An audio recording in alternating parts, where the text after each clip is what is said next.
The season is not over yet, folks. Boston College can still turn this thing around. I'll explain how.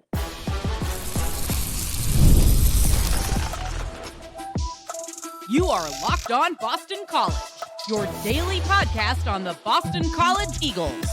Part of the Locked On Podcast Network, your team every day. Hello, everyone, and welcome. This is Locked On Boston College, your team every day. I'm your host, AJ Black. I'm the editor of Eagle Insider, part of the 247 Network. I've been covering Boston College for over a decade. If you want news, analysis, and insights on your Eagles, this is the place to be. Locked On Boston College is a daily free podcast available on YouTube or wherever you get your podcasts. On today's show, we're still diving into that fallout from Stanford and looking at it from a bigger perspective. I'm going to tell you two players that need to turn it around, or should they look to the bench to find alternatives? Did Bill O'Brien whiff in the transfer portal over this last year? I'll give you my thoughts on that. And what are still realistic expectations for BC after two straight losses? But before we do that, today's episode is brought to you by FanDuel. Right now, new customers can bet just $5, and if your bet wins, you'll get $300 in bonus bets to use across the app. Download the FanDuel app today. All right, BC sits at 1-2. You go online, you look in my comment section, it feels like it's worse. And I get that. You lost two straight games that it looked like you should have won. You should have won that Michigan State game. There was a few errors there. Boom, you lose it. Against Stanford, you had them on the ropes. You still blew it and lose 30-20. Now, things are looking bleak, but we're in a bye week. This is a chance for Bill O'Brien to fix and get things right. And I said on the last couple shows, if you really do believe that Bill O'Brien is the guy to get things right at Boston College, this is where he has to show his magic, to do what he is been paid the big bucks to do. So, with 9 games left, what are realistic expectations for the rest of this season? Well, I still believe that there's things that BC are doing wrong that can still be changed. Look it. You can teach Turbo how to hold on to the football. That first fumble was bad, but it was a bang-bang play. The second one was inexcusable. But he has been okay. We're going to have stats up on the website that show, other than those fumbles, things have been okay for him. You fix that. You fix some of the issues that you had on your defensive end side of the ball. Tackling, I feel like BC should be able to get better there. Now, they're going to be the most perfect team? No. So should we be expecting this team to go 1-11? No, they're not going to go 1-11. I don't think that's a real. When you have a quarterback like Dylan Lonergan, and I know he looked lost against Stanford, you should win some more football games. And when you lose games, not because your team is, coached worse or has less athletes or anything like that, but you lose because of bad, stupid mistakes, the mental mistakes. This is where you can get some wins. If you can get yourself locked in. They were locked in for most of last year. Once Castellanos was gone, BC locked in and did what they need to do. And a lot of these games are still at home. So I still think the realistic expectation isn't that far off from what I said at the beginning of the season, from what Mitch said at the beginning of the season. The goal for this year, because you're playing a brutal schedule, because you're in a rebuild right now. I mean, folks don't want to talk about that, but you're in a rebuild. I still think a 6-6 or 7-5 season is not out of the realm of possibilities. I think 6-6 is a very realistic opportunity here. And then you build off the momentum there. So where do you get 6 wins? Well, that's the biggest question, right? Because anything can happen with this schedule, because you've seen a lot of bad football. Obviously from BC, they've been playing bad. But there's other teams out there that are struggling too, whether it's Clemson. Notre Dame hasn't won a football game yet. SMU looks beatable. Syracuse has been playing better. But, they're not perfect teams. You can win some of these games. Syracuse barely beat a UConn team that just lost to Delaware. That tells you right there. So, yeah, this is all on the staff, though. This is not me. You can yell at me for saying this, but if the staff can't get this team ready for that, then this season is a failure. If this team cannot turn around the issues that we saw, then this is going to be a big-time failure for BC. And it'll be a big strike against Bill O'Brien and where he's brought this program under year 2. I still believe he needs more grace in terms of how much time he needs to turn around this program. But given what he has, there should be 6 wins on this schedule. You just need to play smarter football. Drill that into your players. And if you have players out there that aren't getting it, like Reed Harris said, that there's some guys that were already on vacation or not taking this like a business trip, bench them. I don't care if they're a starter. I don't care if they've been a multi-year starter. If they're not taking this season seriously, bench them. Take his job, and believe me, Bill is a serious dude when it comes down to it. You put the best players out there that are going to put you in the best position to win. Now, I have advocated that Turbo deserves to continue playing. We talked about that with Mitch every day, as you heard that on yesterday's show, or 2 days ago. But if he keeps fumbling, you have Jordan McDonald, you have Bo McCormick, put somebody else in. You have to do that. If you have issues with a certain guy in tackling, we'll talk about Omar Thornton later. If he can't learn how to tackle, if he can't consistently tackle out there, you got to bench him. No job at this point should be safe. Other than, I don't even want to say Dylan Lonergan. Because if he struggles, then you have Grayson James who could go out there and play. Every position, and honestly, this is a good thing for you to have. Every position should still be a battle week after week. So that if you have guys like the guys that Reed Harris was talking about, you bench them. And you send a message to your locker room that this kind of stuff is not acceptable at Boston College. So I am dying to see what this 2 deep looks like in a week. It's probably going to be the same because he probably is not going to change anything. But I'm dying to get to practice next Tuesday. I get a chance to go to practice to watch and see what changes have been made. Now, there's going to be changes because of injury, but there might be changes because of attitude too.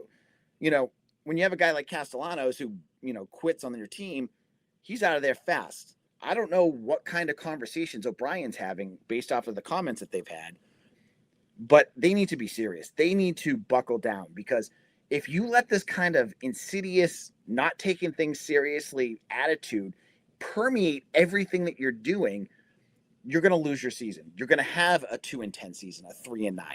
You need to buckle down. Bill O'Brien is not like Jeff Hafley. Jeff Hafley was a player's friend, and that kind of bit him at times. O'Brien is a general out there, and that's where he needs to earn his stars. He needs to go out there and make sure that the players that are playing for him are putting in 110% effort every single snap, and that will help them win football games. So that's why I think BC can still get 6 wins. I'm not predicting anything right now. I'm just saying there's a road there that they can do this if the coaching staff gets them where they need to be. They're not going to be a perfect team. They're going to struggle still. I know that's going to be an issue. But the things that you see that you can change, if the coaching staff takes these next 2 weeks, finds out what those issues are, addresses it either with us, first being a first teamer versus a second teamer or whatever, then that will get better. You will win football games, and you won't have a Michigan State and Stanford again, but you got to do it soon. In our second segment, looking at the depth of this roster, I've had thoughts about BC's transfer portal class, and I know a lot of folks have had a lot of thoughts about it too. I'm going to tell you about my thoughts in just a moment.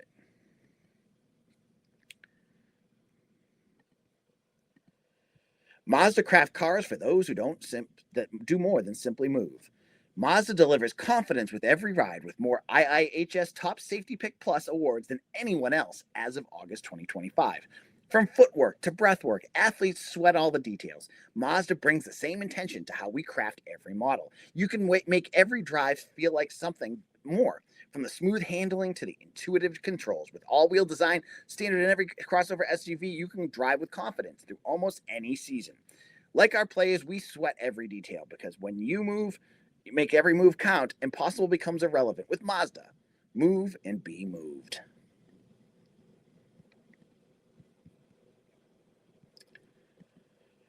It's almost the weekend. Time to look back and crown this week's MVP on Who Delivered, powered by DoorDash. Just like you can win every Saturday with DoorDash Streaks, saving more every time you order, these players delivered when it mattered most. Let's break it down. For Boston College, Reed Harris delivered in a big way. He had 4 catches with over 100 yards, including some big circus catches, and helped BC's offense move when they were going. When the pressure was on, Harris came through. No hesitation, no delay. And if you've been watching week after week, this performance wasn't a fluke. Harris is on a streak. And just like Reed Harris delivered for the Eagles, DoorDash delivers your Saturdays with DoorDash Streaks. You save every Saturday on your order. Stack it all up all season, and you could save up to $250, including $100 in DoorDash credits. Order this Saturday. Keep the streak alive and fuel your game day. Only with DoorDash. Terms apply. Promo period through 11/18. Locked on Boston College, AJ Black of Eagle Insider here. And thank you all to my everydayers, all of you who lock on to Locked On BC every day and check out BC news where you want to get it most here on this podcast. Now, BC brought in, I believe, 17 transfers since last year. Bill O'Brien had his first transfer class, and they brought up a lot of thoughts when you saw who they brought in. Now, there were the can't-miss recruits. You had guys like Dylan Lonergan, who you felt was, could be the future quarterback for this program. And he hit hard on that. He hit well on that one, I think. You had Ty Lockwood, another Alabama transfer. But you look at the first grouping before the spring transfer portal window, and a lot of the guys, you were like, who? Who's Amir Johnson from Merrimack? Who's Favor Bate? And we called him Favor Bates back then, from Merrimack. Who is Anya Nuisi and Chuck Nato and Vaughn Pemberton? Who are these guys? And back then I was saying, okay, this is a developmental program. Maybe they see something in these guys.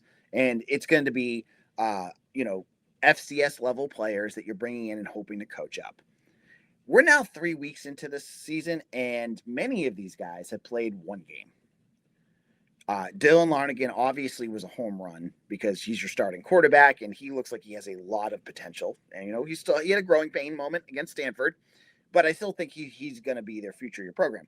BJ Wilkins, the wide receiver from Campbell, okay, but I still think he's probably your 4th option right now. He plays about 8 snaps a game, but he's had 2 big catches. So he disappeared against Stanford, but we saw some big catches against Fordham and Michigan State. But then you look at everybody else, and they're all role players or below. Favor Bate plays quite a bit. Well, not quite a bit, but he plays a fair amount of snaps. But Amir Johnson, developmental guy, he won't play this year, I doubt. Anya Nuisi played a couple snaps. Really haven't seen much of him. Chuck Nato, other than the time when someone ripped his helmet off, I don't remember seeing him on the field either. You go up and down that roster. Vaughn Pemberton, you haven't seen a whole lot of him. That first group that they brought in, really, I don't feel like has added, other than Dylan Lonergan, a whole lot. Now, a guy like Ty Lockwood, I've seen a lot of folks, I saw someone on my board refer to him they wanted to use the B word, bust. You would have said the exact same thing last year about Jordan McDonald. Remember, Jordan McDonald you brought in, and he did nothing for the first 6 games. And then he just figured it out. I'm not saying that Ty Lockwood is going to do the same thing, but I do think he deserves the opportunity to earn it. BC last game did not play a lot of 1-2 formations where they had 2 tight ends because they were doing a lot of passing and they needed wide receivers out there. But Lockwood didn't play at all. I don't imagine that's going to be the case moving forward. If it is, then something else going on, and I'm not sure what that is. But Ty Lockwood, that's a concern. But I think that one might play itself. But you look at Nuisi and Nato, these are 2 guys you gave roster spots to, and they're not playing a big role in this roster at all. You could have gone out there and done what Hafley did. Jeff Hafley went and brought in guys that could play. I don't know what Bill O'Brien was hoping for here, but it doesn't seem like those guys are working. Now, I think what we're seeing here, though, is the spring portal window being a little bit more effective than what we saw in the winter. Jason Hewlett, was confusing why he didn't play against Stanford.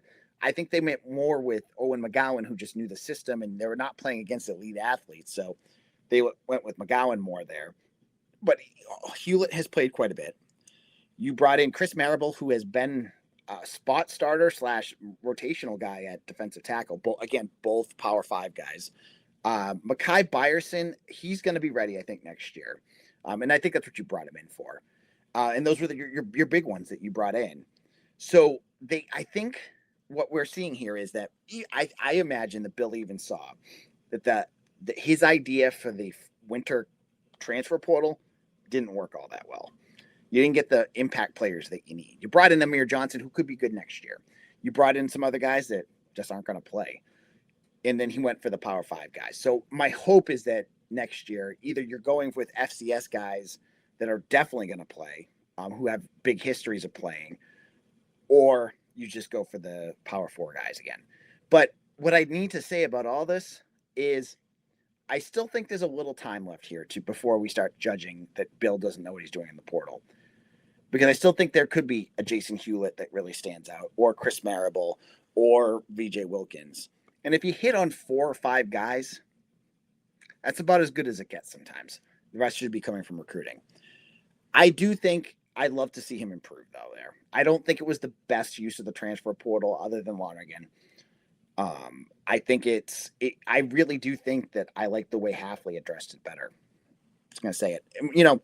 Some of the guys that he brought in, he whiffed on. Jade McGowan turned into nothing. And, other guys just didn't work out. But I think O'Brien has just, he's new. He is kind of new back to the transfer portal system. He's going to have to learn how to use it even more effectively next year because they need the depth. They cannot bring in guys that are just not going to compete. Like, you look at the defensive tackle position and you're going, man, you need, with Owen Stadmeyer out, you need a Chuck Nato to step up. But I don't think he's a guy that can do it. Like, maybe he can. Maybe I'm off base on this. But he just looks like a guy that's like your 3rd string, 4th string defensive tackle. And that right now you need more than that. So that's my thoughts on this. In a moment, we're going to wrap things up by talking about 2 players that I think need to turn it around, or maybe the bench is the best place for them. I'll explain who those guys are in just a moment.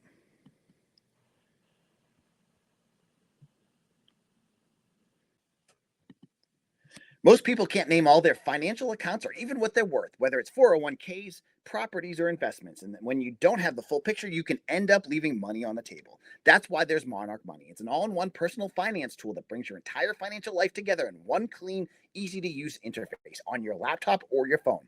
Monarch is built for people with busy lives.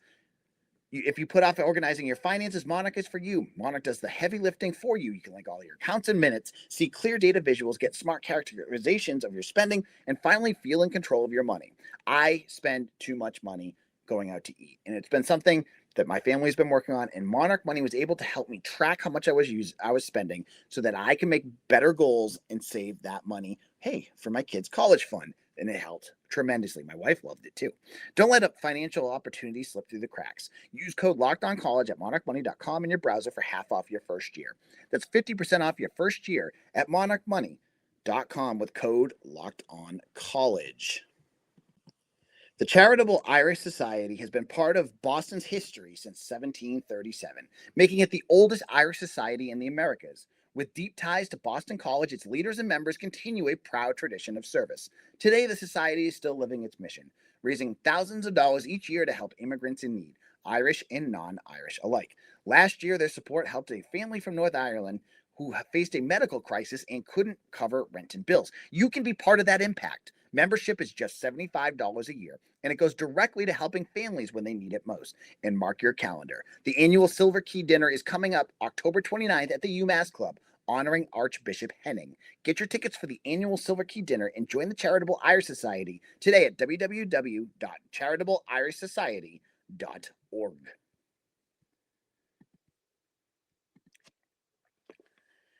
Wrapping things up here on Locked On Boston College, and shout out to everyone who made Locked On Boston College your first listen every day. Thank you. Our podcast is up to almost 3,000 subscribers on YouTube.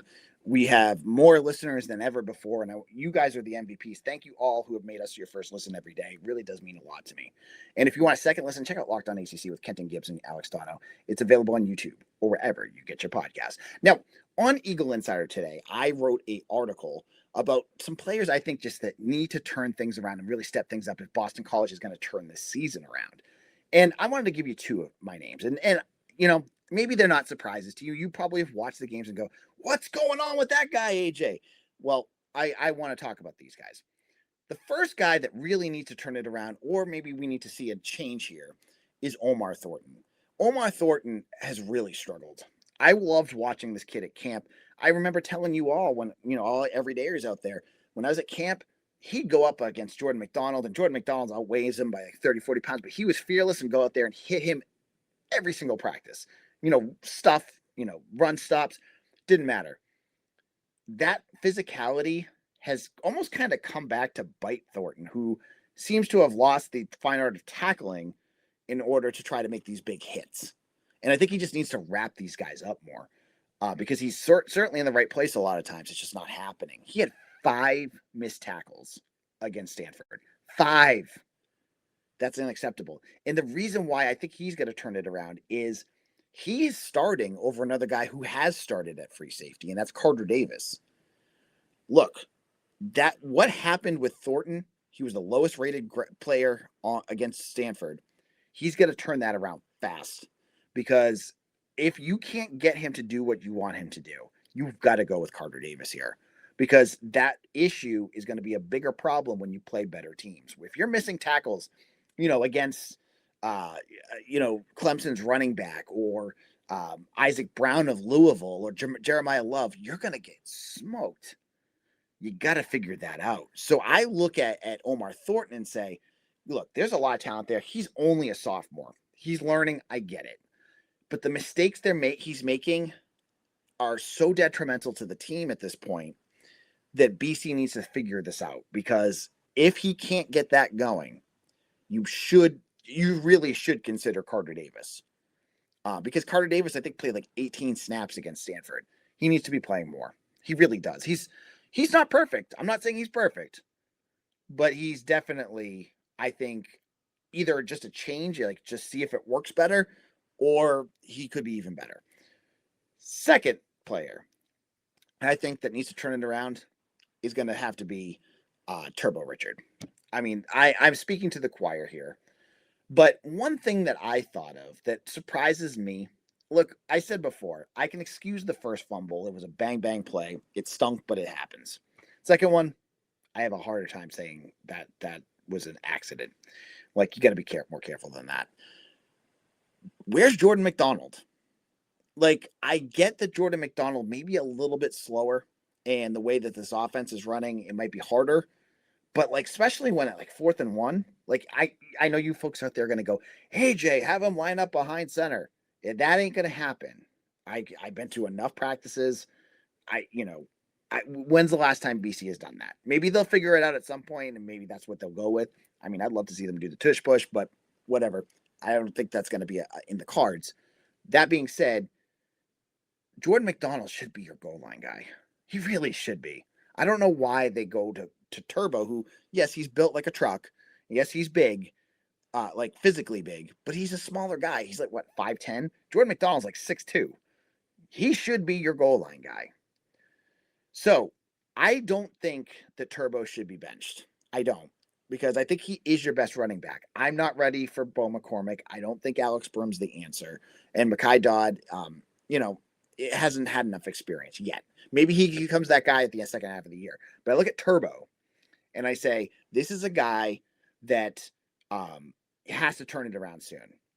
He's getting better at turning, seeing the holes. But if he keeps that turnover stuff going, he has to see the bench. I don't care how good of a running back is. If you keep giving the ball up like that, you got to make a change. You have to. So hopefully this is just a blip. Hopefully this is just, 2 unlucky games in a row, and that Turbo is working with Savon Huggins and his team to make sure this does not happen again. But if it does, you have Jordan McDonald and then maybe Bo McCormick with him. That's what you got to do. You have to. So those are 2. I have 7 other guys up on Eagle Insider that I think really need to start stepping it up. Check it out on Eagle Insider. It's VIP, but you can get 30% off right now to help support my work. I hope you take advantage of that. We'll see you all again tomorrow for another episode. You can follow me on Twitter at AJBlack247. You can follow me on Facebook, Instagram, Blue Sky, Threads, TikTok. I'm on every social media platform you can find. I am everywhere. Follow me there. On tomorrow's show, we'll have Mitch Wolf on, and he's got some thoughts about certain things happening with BC and some really interesting data points. You do not want to miss these. He'll be on our show tomorrow, and I hope to see you then for another episode of Locked On Boston College, your team every day.